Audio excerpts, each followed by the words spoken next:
अस्सलाम वालेकुम क्लास। आज के लेक्चर का हमारा टॉपिक है 7.3.1 first law of thermodynamics, chapter 7 से है। डेफिनेशन पढ़ेंगे आज के लेक्चर में, इसकी एक्सप्लेनेशन पढ़ेंगे फिर, और एक छोटी सी उसकी मैथमेटिकल स्टेटमेंट है, डेरिवेशन है, वो हमने करनी है इसकी। और as a long question as well as a short question इसको पूछा जाता है। क्वेश्चन नंबर 7 पार्ट ए, ये आपने एक्सरसाइज में से देख लेना है। सबसे पहले अभी हम इसकी देख लें कि डिफाइन कैसे कर सकते हैं। फर्स्ट लॉ ऑफ थर्मोडायनेमिक्स को हम 3 तरीकों से डिफाइन कर सकते हैं। In other words, first law of thermodynamics को law of conservation of energy कहा जाता है। और उसके अंदर आपने पहले भी काफ़ी दफ़ा इसको पढ़ा हुआ है, law of conservation of energy को, that energy can neither be created nor destroyed. ना तो हम उसको क्रिएट कर सकते हैं, ना इसको डिस्ट्रॉय किया जा सकता है। सिर्फ अपनी एक फॉर्म से इसको दूसरी फॉर्म में चेंज किया जा सकता है। एक दूसरी डेफिनेशन इसकी इस तरह से की जा सकती है कि the total amount of energy remains conserved, कि टोटल एनर्जी की अमाउंट तो कंजर्व रहती है, सिर्फ उसकी क्या होता है, उसकी फॉर्म चेंज हो जाती है।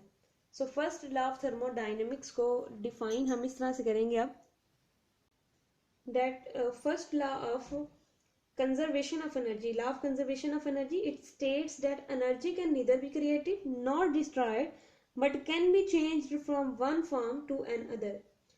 या फिर हमने दूसरा तरीका क्या कहा कि ऐसे भी कह सकते हैं कि एक जो सिस्टम है, इट कैन नॉट डिस्ट्रॉय और क्रिएट एनर्जी। कोई सिस्टम खुद से एनर्जी को क्रिएट या डिस्ट्रॉय नहीं कर सकता, वो सिर्फ अपनी एक फॉर्म से दूसरी फॉर्म में चेंज हो रही होती है।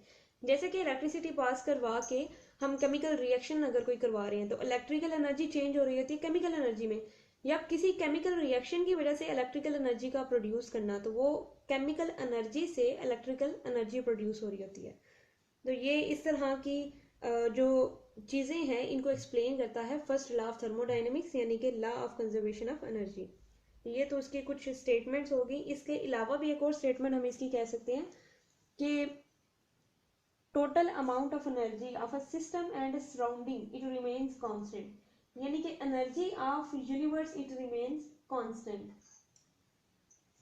यानी कि सिस्टम और सराउंडिंग के दरमियान में एनर्जी का सिर्फ एक्सचेंज हो सकता है, सिस्टम से सराउंडिंग की तरफ या सराउंडिंग से सिस्टम की तरफ। और ऐसे भी कहा जा सकता है कि एनर्जी का एक्सचेंज होता है उसकी सराउंडिंग के साथ, और in the form of heat या फिर वर्क डन, ये एक्सचेंज होता है हीट की फॉर्म में, या फिर कोई वर्क डन किया जाए तो उसकी फॉर्म में ये हीट का एक्सचेंज होता है बिटवीन दीज टू सिस्टम्स। जैसे कि पिछले लेक्चर में हमने देखा था कि कैसे सराउंडिंग से सिस्टम के अंदर या सिस्टम से सराउंडिंग के अंदर ऐसे कौन से रिएक्शंस होती हैं जिनमें एनर्जी एक्सचेंज हो रही होती है। किसी रिएक्शंस के अंदर सिस्टम के अंदर एनर्जी अब्जॉर्ब हो रही होती है, और कोई ऐसी होते हैं जिसमें सिस्टम से रिलीज हो रही होती है, यानी कि वो जा कहाँ रही है, सराउंडिंग में जा रही है। ऐसा नहीं है कि सिस्टम से निकल के वो डिस्ट्रॉय हो रही है, वो सिस्टम से निकल के उसका एक्सचेंज किसके साथ हो रहा है, सराउंडिंग के साथ। यहाँ से अगर रिलीज हुई है तो यहाँ पर अब्जॉर्ब हो रही है, अगर यहाँ से रिलीज हुई है तो यहाँ पे अब्जॉर्ब हो रही है। तो जस्ट एनर्जी का एक्सचेंज होता है, एनर्जी डिस्ट्रॉय या एनर्जी क्रिएट नहीं होती।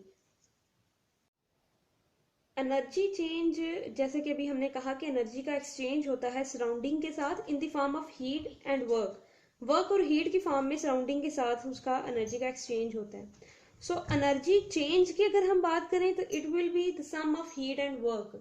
हीट और वर्क जिसको हमने पिछले लेक्चर में पढ़ा, एनर्जी चेंज यानी कि delta E, it will be equals to final में से इनिशियल एनर्जी माइनस कर दी। ये तो इसकी जो बेसिक हमने पढ़ा था स्टेट फंक्शन पिछले लेक्चर के अंदर।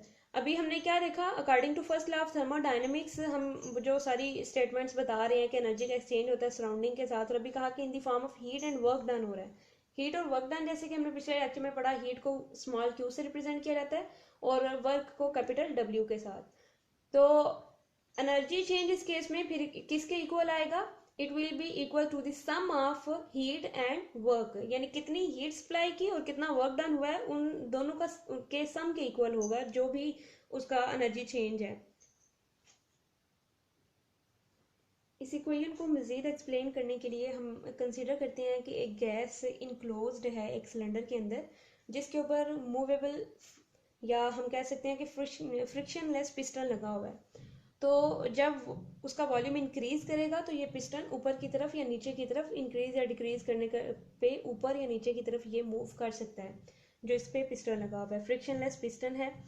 अब इस गैस को अगर हम ये जो इस सिलेंडर के अंदर है, तो ये इसके इनिशियल स्टेट है इस वाले सिलेंडर में। जब हमने इसको क्वांटिटी हीट की अप्लाई की, यानी कि कुछ हमने इसको हीट अप्लाई की, that is represented by small Q. तो इस सिलेंडर पे जब हमने अभी कुछ भी अप्लाई नहीं किया, तो इनिशियल स्टेट है ये गैस की, यानी कि इसका जो भी वॉल्यूम है वो V1 होगा। इसके ऊपर जो भी इस टाइम पे प्रेशर है, ज़्यादा प्रेशराइज किया हुआ इसको, तो वो क्या है, वो इसका P1 होगा, यानी कि फर्स्ट प्रेशर होगा इसका। सो हम क्योंकि चेंज इन वॉल्यूम को यहाँ पर देखेंगे। फिर अगर हमने इसको कुछ हीट सप्लाई की, हीट की कोई क्वांटिटी यहाँ पे हमने सप्लाई की, तो उस हीट ने क्या किया कि उसकी जो इंटरनल एनर्जी है, पहले वो कोई ना कोई थी, यानी कि E1 थी इनिशियल उसकी इंटरनल एनर्जी थी। उसके बाद जब हीट सप्लाई की, कुछ अमाउंट हमने क्यू की अप्लाई की, तो उसके बाद उसकी जो इंटरनल एनर्जी है वो हो गई E2, जो इसकी फाइनल इंटरनल एनर्जी हम बोलेंगे। एनर्जी यानी कि चेंज हो गई। वो जो एनर्जी चेंज हुई है, जब मालिक्यूल्स को, गैस के मालिक्यूल्स हैं, तो गैस के मालिक्यूल्स को जब हीट मिलती है तो वो क्या करते हैं, वो ज़्यादा दूर दूर मूव करना शुरू कर देते हैं। उन्होंने क्या किया कि ज़्यादा स्पेस लेना शुरू कर दी, यानी कि उनका जो वॉल्यूम है, पहले देखिए वॉल्यूम इतना था, V1 से रिप्रेजेंट किया जा रहा है, अब उसका वॉल्यूम ज़्यादा हो गया, that is represented by V2। Volume में जो चेंज आया है वो ये इतना चेंज है। यहाँ से अगर हम मैच करके देखें तो ये जो है ये होगा डेल्टा V, यानी कि V2 माइनस V1। ये तो आ गया उसके वॉल्यूम में चेंज। अब जब हीट सप्लाई की, हीट सप्लाई करने से वॉल्यूम के अंदर तो इंक्रीज आ रहा है, और सेकेंडली दूसरा काम यहाँ पर क्या हो रहा है कि जो सिस्टम है, सिस्टम ने क्या किया कि सिस्टम की एनर्जी जब इंक्रीज हुई हीट सप्लाई करने पे, अभी कल हमने पढ़ा था कि एनर्जी इंक्रीज करने का एक ही तरीका है, हीट या वर्क डन करके। तो जब हीट किया तो इंटरनल एनर्जी उसकी ज़्यादा हुई। जब इंटरनल एनर्जी ज़्यादा हुई, उसने क्या किया, सिस्टम ने पिस्टन पे भी फोर्स लगा के, एनर्जी कुछ लगा के पिस्टन को ऊपर की तरफ मूव किया। यानी कि ये वो एनर्जी है जो कि हमने सप्लाई की, और ये वर्क डन है वो जो कि सिस्टम ने फिर पिस्टन के ऊपर किया, उसको ऊपर की तरफ मूव करने के लिए। और अगर हमने देखना हो कि टोटल एनर्जी चेंज क्या है किसी सिस्टम के अंदर, तो उसके लिए हमने इन दोनों को कंसीडर करना है। यानी कि वो जो हीट जो सप्लाई की है, जिसने उसकी इंटरनल एनर्जी को इंक्रीज किया, और फिर वो वर्क डन जो सिस्टम ने अपना वॉल्यूम इंक्रीज करने के लिए इस पिस्टन के ऊपर किया और इसको ऊपर की तरफ मूव करवाया, दोनों को कंसीडर करेंगे तो फिर हमें पता चलेगा कि टोटल एनर्जी चेंज क्या है। That's why delta is represented by small Q plus work done. मजीद अगर हम इसके अंदर जो कल हमने पढ़ी थी उसकी वैल्यू लगाएं, यानी कि Q को एज इट इज रख लें, प्लस W की वैल्यू अगर हम लगाएं तो वो थी P delta V, delta V। अब यहाँ पे कल एक और चीज भी पढ़ी थी पिछले लेक्चर के अंदर कि अगर सिस्टम वर्क डन करता है सराउंडिंग के ऊपर, तो फिर उसके साथ हम माइनस का साइन शो करते हैं, तो यहाँ पर क्या आ जाएगा, माइनस का साइन आ जाएगा। इसलिए अगर हम इसको मजीद खोल के लिखें तो ये इसकी स्टेटमेंट बन जाएगी लास्ट पे, डेल्टा E। लेकिन अगर हम जो चेंज इन वॉल्यूम है वो ना होने दें, यानी कि जो V है वॉल्यूम, उसको हम कांस्टेंट रखें, तो कांस्टेंट वॉल्यूम का मतलब है कि delta V is equals to 0, यानी कि वॉल्यूम के अंदर कोई चेंज नहीं आया, हम वॉल्यूम को कांस्टेंट रख के उसकी इंटरनल एनर्जी को इंक्रीज करें, तो फिर डेल्टा E इक्वल होगा सिर्फ Q के, क्योंकि डेल्टा V अगर 0 होगा तो ये वाली टर्म प्रेशर भी 0 हो जाएगी इसके साथ मिलकर, तो पीछे सिर्फ क्या बनेगी, पीछे सिर्फ वो हीट होगी जो कि सिस्टम ने अब्जॉर्ब की है।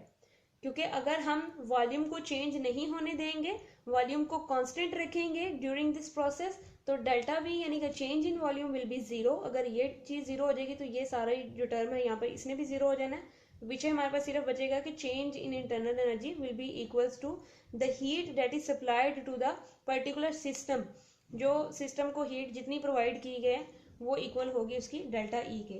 और साथ में इसके यहाँ पर इसके सबस्क्रिप्ट में V लिख दिया जाता है, कैपिटल V, जो कि रिप्रेजेंट कर रहा है कि ये चेंज इन इंटरनल एनर्जी है एट कांस्टेंट वॉल्यूम। जो एग्जांपल अभी हमने पीछे जो टॉपिक डिस्कस किया उसके अंदर जो प्रोसेस बताया गया है, अगर उसी प्रोसेस को हम दोबारा से कंसीडर करें, लेकिन यहाँ पर जो सिस्टम लिया जा रहा है वो सिस्टम लिया जा रहा है एट कांस्टेंट एटमॉस्फेरिक प्रेशर पे, यानी आप देख सकते हैं कि जो प्रेशर है उसको कांस्टेंट रखा जा रहा है दोनों केसेस में। तो फिर क्या होगा कि सिस्टम को हम कोई क्वांटिटी हीट की जो सप्लाई कर रहे थे Q, यानी कि जो हीट हम उसको सप्लाई कर रहे हैं जिसको स्मॉल Q से रिप्रेजेंट किया था, अब वो क्या होगा कि वो सिस्टम को दी जा रही है, उस सिस्टम को जो कि कांस्टेंट प्रेशर पे रखा हुआ है हमने, यानी कि उसका प्रेशर कांस्टेंट रखा हुआ है, एटमॉस्फेरिक प्रेशर पे लिया है। तो उस हीट का जो हम उसको प्रोवाइड कर रहे हैं सिस्टम को, उसका कुछ हिस्सा यूज होगा इंटरनल एनर्जी को इंक्रीज करने के लिए और बाकी का यूज होगा सिस्टम के जरिए से, ताकि वो वर्क डन कर सके सराउंडिंग के ऊपर। यानी सिस्टम ने वो जो पिस्टन को मूव करवाना है उस पे जो सिस्टम वर्क डन कर रहा है, तो उसके लिए जो बाकी हीट का हिस्सा है वो उसके लिए यूज हो रहा है। इस केस में ये जो वर्क डन है, इस केस में क्या होगा कि जो गैस है वो एक्सपैंड जब करेगी, वो एट कांस्टेंट प्रेशर एक्सपैंड करेगी। यहाँ तक तो ये सारी वही बातें हैं जो अभी हमने इंटरनल एनर्जी के अंदर फर्स्ट लॉ ऑफ थर्मोडायनेमिक्स में डिस्कस की, law of conservation of energy के अंदर जो भी पीछे डेरिवेशन की। लेकिन चेंज सिर्फ इसमें क्या आ रहा है कि प्रेशर को कांस्टेंट रखा जा रहा है, एटमॉस्फेरिक प्रेशर पे हम ये सारी डिस्कशन कर रहे हैं। तो इस पे अभी जो पीछे हमने एक चीज़ पढ़ी थी कि इंक्रीज इन इंटरनल एनर्जी और जो वर्क डन गैस कर रही है, यानी कि जो सिस्टम है हमारी वो सराउंडिंग पे जो वर्क डन कर रही है, उसको मद्देनजर रखते हुए एक और सिस्टम की प्रॉपर्टी है जिसको अभी हम टॉपिक नंबर 7.4 में डिस्कस करने लगे हैं, that is enthalpy, represented by capital H. Enthalpy को इन अदर वर्ड्स कहा जाता है total heat content of a system. Total heat content जो किसी सिस्टम में मौजूद होता है उसको इंथाल्पी कहा जाता है। एक और डेफिनेशन जो इसकी अगर पूछी जाए कि define enthalpy, give its mathematical form, तो एक और डेफिनेशन इसकी इस तरह से होगी कि it is the sum of internal energy and product of pressure volume work done. यानी कि ये मजमूआ है किसका, इंटरनल एनर्जी का, किसी सिस्टम की इंटरनल एनर्जी और उस पर जो प्रेशर वॉल्यूम वर्क डन हो रहा है उसके प्रोडक्ट के इक्वल होती है ये, उनका जो सम ले लें उसके इक्वल होती है ये enthalpy, that is represented by capital H.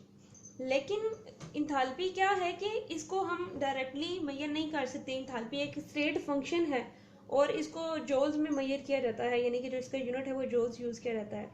अब ये जो स्टेट फंक्शन है, हमें इसकी जो वैल्यू है वो फाइंड करना इस तरह से मुमकिन नहीं है किसी गिवन स्टेट पे। तो जिस तरह पीछे हम करते रहे हम चेंज फाइंड कर लेते हैं, जैसे कि हमने इंटरनल एनर्जी के केस में चेंज फाइंड किया था, तो यहाँ पर भी हम क्या फाइंड कर सकते हैं, हम चेंज इन इंथाल्पी फाइंड कर सकते हैं किसी सिस्टम के लिए।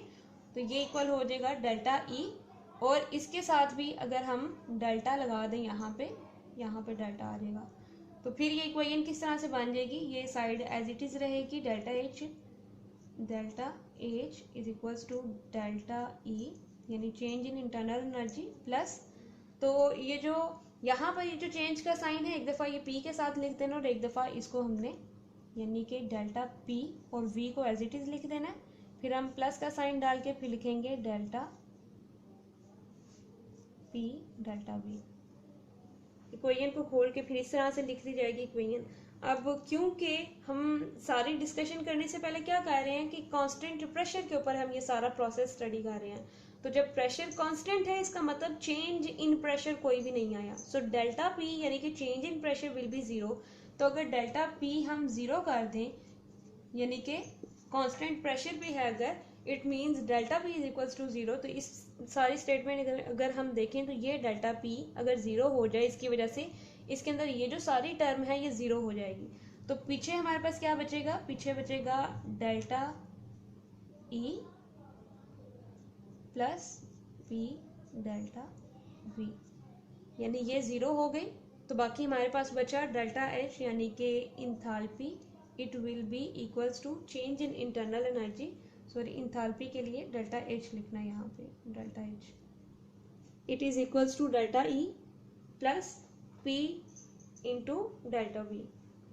तो ये हमारे पास लास्ट पे जो स्टेटमेंट मिलेगी इसको इक्वेशन का नाम दे लें, कोई सी भी इक्वेशन नंबर 1 कह लें इसको। अभी तक हमने इसके अंदर जो इक्वेशन पढ़ी जिसमें इंथाल्पी चेंज इक्वल होगा change in internal energy plus product of pressure and change in volume, इसको हमने इक्वेशन 1 के तौर पर मार्क कर लिया। अब अगर हम लिक्विड्स और सॉलिड्स के केस में हो, अगर उनकी हम बात करें, क्योंकि वॉल्यूम का जो एप्रिशिएबल चेंज आता है वो गैसेस के केस में आता है जैसे हमने पिछले वाली टॉपिक के अंदर पढ़ा। लेकिन अगर लिक्विड्स और सॉलिड्स की हम बात करें तो उनके वॉल्यूम में कोई एप्रिशिएबल चेंज नहीं होता। उनके केस में हम लिख सकते हैं कि change in volume will be equal to 0। अगर चेंज इन वॉल्यूम 0 हो तो इक्वेशन 1 में डेल्टा वी की वैल्यू 0 लगा दें तो ये सारी टर्म 0 हो जाएगी। पीछे क्या चीज़ बचेगी, सिर्फ internal energy, change in internal energy. So equation 1 it will change into delta H, approximately same होगा इंटरनल एनर्जी के चेंज के। सो इक्वेशन 1 इस तरह से चेंज हो जाएगी in case of liquids and solids, while in case of gases it will remain same.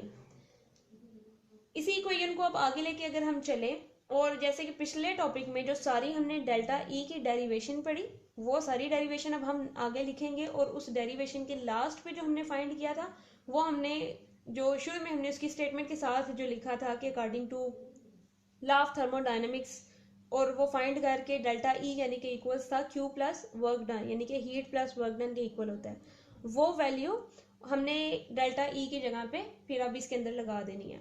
तो फिर हमारी जो इक्वेशन है वो इस तरह से बन जाएगी। According to law of first law of thermodynamics हमने पढ़ा कि change in internal energy equal होती है sum of heat energy and work done, Q plus W। और W की हमने क्या पढ़ी कि प्रेशर वॉल्यूम वर्क डन के केस में it will be equals to minus P delta V। Minus इसलिए लगा रहे थे क्योंकि सिस्टम वर्क डन कर रहा है सराउंडिंग के ऊपर, तो उस केस में हमने पढ़ा था कि इसके लिए हम साइन नेगेटिव का यूज करेंगे। फिर ये वाली जो हमारी इक्वेशन है ये चेंज हो जाएगी as delta E equals to Q, W की वैल्यू लगा दी तो ये बन गया माइनस पी डेल्टा वी।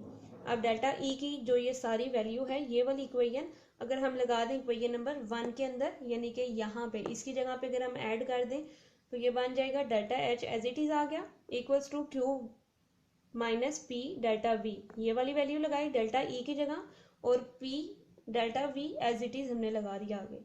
अब क्योंकि ये माइनस और प्लस की आ रही हैं दो एक जैसी, ये कैंसिल हो गई तो पीछे हमारे पास सिर्फ बची Q यानी कि हीट। अगर हम प्रेशर को कांस्टेंट रखते हैं तो अब यहाँ पर हमने इसके सबस्क्रिप्ट में क्या लिख दिया, P लिख दिया।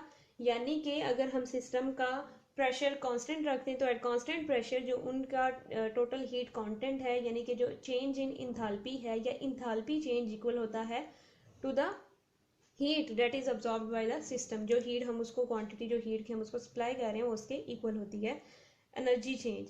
तो इसका मतलब ये हुआ कि कांस्टेंट प्रेशर्स पे जो इंथाल्पी होती है वो इक्वल होती है हीट ऑफ द रिएक्शन के।